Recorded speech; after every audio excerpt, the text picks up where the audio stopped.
এটা যে আপনাদের কথায় যদি আসি, তাহলে ইন্ডিয়ার পাকিস্তানের এটা একটা ড্রামা ছিল। আর লক্ষ শহীদেরা রক্ত দিল, মুক্তিযোদ্ধারা জীবন দিল, মারা সংগ্রাম হারালো, তাদের কোনো মূল্যায়ন করছেন না। আর যা যা করা প্রয়োজন, যেটা সশস্ত্র বিপ্লব ইফ নেসেসারি, এইটার জন্য চেষ্টা করতে হবে।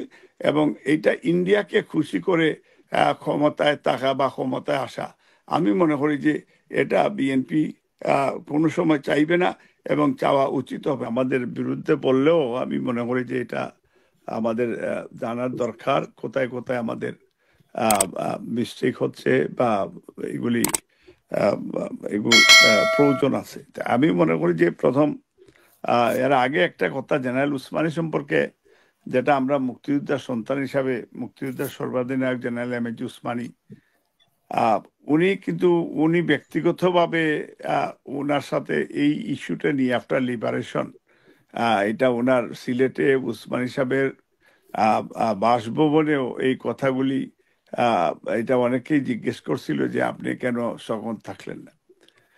এটা উনি উনি সেখানে অনেক ধরনের, উনি স্ট্রেইট ওয়ে বলেছেন যে এটা আহ, বিশেষ করে ইন্ডিয়ানরা এবং রাজনৈতিক নেতৃবৃন্দরা মোটেও চায় নাই জেনারেল এম এ জি উসমানী তখন সামনে থাকেন। এবং তারপরে উনি বলেছেন যে আমি দেশের বৃহত্তর স্বার্থে অন্ততপক্ষে পাকিস্তানিদের বিরুদ্ধে যুদ্ধ করে মুক্তিযুদ্ধে আমরা একটা ক্রেডিট পেয়েছি, দেশ পেয়েছি, পতাকা পেয়েছি। সেই কারণে উনি উনি বললেন যে আমি আর প্রতিবাদ করিনি।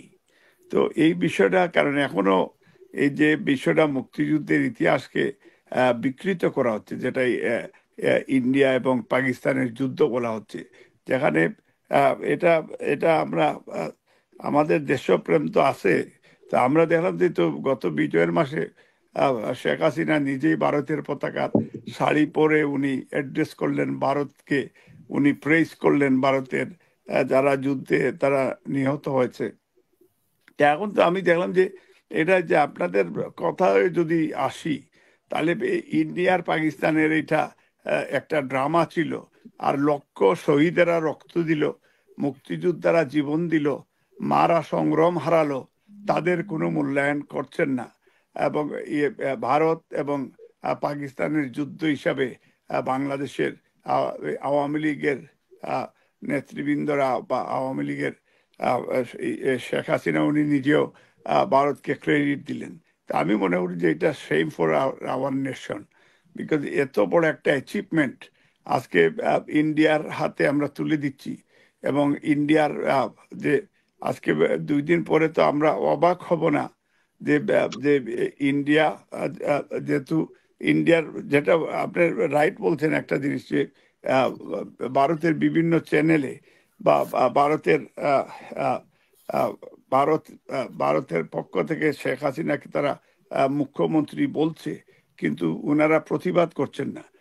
অর্থাৎ উনারা মেনে নিচ্ছেন এবং উনারা খুশি হচ্ছেন যে মুখ্যমন্ত্রী হিসাবেও যদি ক্ষমতা থেকে থাকতে পারি, তাহলে আহ, ওনারা মনে করে যে তাইলে অন্ততকে বাংলাদেশে গণতন্ত্র ফিরে আসলো না, বাংলাদেশের আইনের সুশাসন আসলো না, বাংলাদেশে বিএনপি বা জোট ক্ষমতায় যাতে না আসে। এই প্রতিহিংসা, এই হিংসার কারণেই তারা মূলত ইন্ডিয়াকে দেশ দিয়ে দিয়েছেন। এবং পার্মানেন্টলি আপনি যে কথাটা বলছেন এটাও সত্য যে শেখ হাসিনা যাতে চিরস্থায়ী ক্ষমতায় থাকতে পারেন, আহ, সেই কারণে ইন্ডিয়ার সাথে তাদের এই ধরনের ছাড় দেওয়া হচ্ছে। তো আমি মনে করি যে বাংলাদেশের জনগণ এই বিষয়টা তারা টোটালি নিশ্চিত যে যে বাংলাদেশে দেখবেন আপনি ওই যে গত ক্রিকেট খেলা বলেন, ইন্ডিয়ার বিরুদ্ধে যে টিম হয় তাকেই সাপোর্ট দেয়।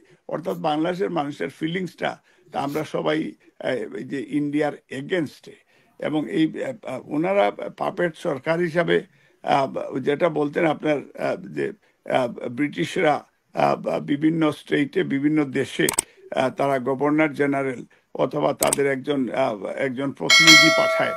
এবং এক্স্যাক্টলি ইন্ডিয়া তারা আজকে বাংলাদেশের বিষয়ে তারা মানে ওই যে ফাঁকা মাঠে তারা গোল দিয়ে যাচ্ছে, বিকজ উইদাউট এনি আপনার যুদ্ধ বলেন আর প্রেসার বলেন, কারণ ছাড়াও তারা দেশকে তারা নিয়ে গেছে এবং দেশ তাদের কন্ট্রোলে চলে গেছে। এটা এটা দিবালুকের মতো সত্য সারা পৃথিবী জানে, বাংলাদেশের জনগণও জানে। এখন আপনার এই প্রশ্নতে আমরা আসতে চাই যে ইয়েস, এইটার থেকে কিভাবে আমরা উদ্ধার করব। এটা এটার উদ্ধারের জন্য বাংলাদেশে মানে ফ্রি ফেয়ার ইলেকশন হবে না, কারণ এখন যেভাবে মাফিয়া চক্র আন্ডার কন্ট্রোল বাংলাদেশ, সেইভাবে ফ্রি ফেয়ার ইলেকশন হওয়ার এই মুহূর্তে হয়তো সম্ভাবনা নাই। তবে রক্ত দিতে হবে, রক্ত নিতে হবে, এটা হচ্ছে আমার এবং এটার জন্য যা যা করা প্রয়োজন, যেটা সশস্ত্র বিপ্লব ইফ নেসেসারি, এটার জন্য চেষ্টা করতে হবে। এবং এটা ইন্ডিয়াকে খুশি করে ক্ষমতায় থাকা বা ক্ষমতায় আসা, আমি মনে করি যে এটা বিএনপি কোনো সময় চাইবে না এবং চাওয়া উচিত হবে না। আমি পার্সোনালি আমি মনে করি যে ইন্ডিয়া গেট আউট বলাটা আমাদের জন্য খুবই ইম্পর্টেন্ট। এবং এই যে দলের মহাসচিব বলেছেন, নিশ্চয়ই উনি আমাদের লিডার, উনি একটা বক্তব্য দিয়েছেন, এটা দলীয়ভাবে উনি হয়তো বক্তব্য দিয়েছেন, এটা আমি জানি না, নিশ্চয়ই এটা দলের সিদ্ধান্ত। দলের সিদ্ধান্ত হবে, কিন্তু দেশ আমাদের জিয়াউর রহমানের যে বক্তব্য, এই বক্তব্য আমি দলের চেয়েও আমার দেশ বড়, যেটা শহীদ রাষ্ট্রপতি জিয়াউর রহমান বলেছেন। দেশের জন্য প্রয়োজনীয় ব্যবস্থা গ্রহণ করার জন্য আমি অন্ততকে প্রস্তুতি নিচ্ছি, বা আমাদের দেশে জনগণ আমাদের নেতারাও প্রস্তুতি নিচ্ছেন। এবং এটা এটা দেখবেন আপনি ভেরি সুন এই বিষয়টা জনগণের কাছেও আসবে এবং এই প্রস্তুতির বিষয়টা আপনারা বুঝতে পারবেন। এই সরকার যেটা বলেছেন যে এই সরকার মাফিয়া সরকারের যে পলিসিটা, জিলু ভাই যেটা বলেছেন, যে এই যে দেখেন গত বাজেটে যে আপনারা যারা লিগ্যাল মানি যাদের আছে তারা 30% ট্যাক্স দিবেন, আর যারা মাফিয়া, যারা চোর ডাকাত বদমাস লুটেরা, যারা এই যে টাকা বিভিন্নভাবে লুকিয়ে রেখে দিচ্ছে, এটা বললেন যে তুমি আমাকে 80% দাও, তা না। এখন তারা বলেছে অন্ততকে নামে মাত্র একটা জিনিস তুমি ডিক্লিয়ার করে এটা এটা ব্যাংকে আনো, অর্থাৎ তুমি চোর ডাকাতের পয়সাও আনো, ব্ল্যাক মানি হোয়াইট করো। এতে সরকার, এটা মাফিয়া বা স্বৈরাচারের এটা one one kind of technique. এবং তাদের যে যে টাকা পয়সা দেশের বাইরে লুট করে, হাজার হাজার কোটি টাকা লুট করে, যেটা বলেছেন সুইচ ব্যাংকে, এটা ইকোনমিস্ট পত্রিকাও আসছে এবং আপনার ইকোনমিস্ট পত্রিকা এবং অবজারভারেও। কারণ যে এর আগে আমরা বলেছি যে শেষ করবো। হ্যাঁ, তো যাই হোক, আমি এই এই বিষয়টা কিন্তু আমরা আগের থেকেও বলে আসছি এবং বিভিন্ন পত্র পত্রিকাও পড়ছে যে বাংলাদেশের এই যে মাফিয়া সরকার এবং মানি লন্ডারিং এর বিষয়টা, লন্ডনের মতো জায়গায় 380টা বাড়ি, লেন মিনিস্টারের, এগুলি পত্র সারা পৃথিবী জানে। তা আমি এই কথাই বলবো যে আজকে অত্যন্ত আমাদের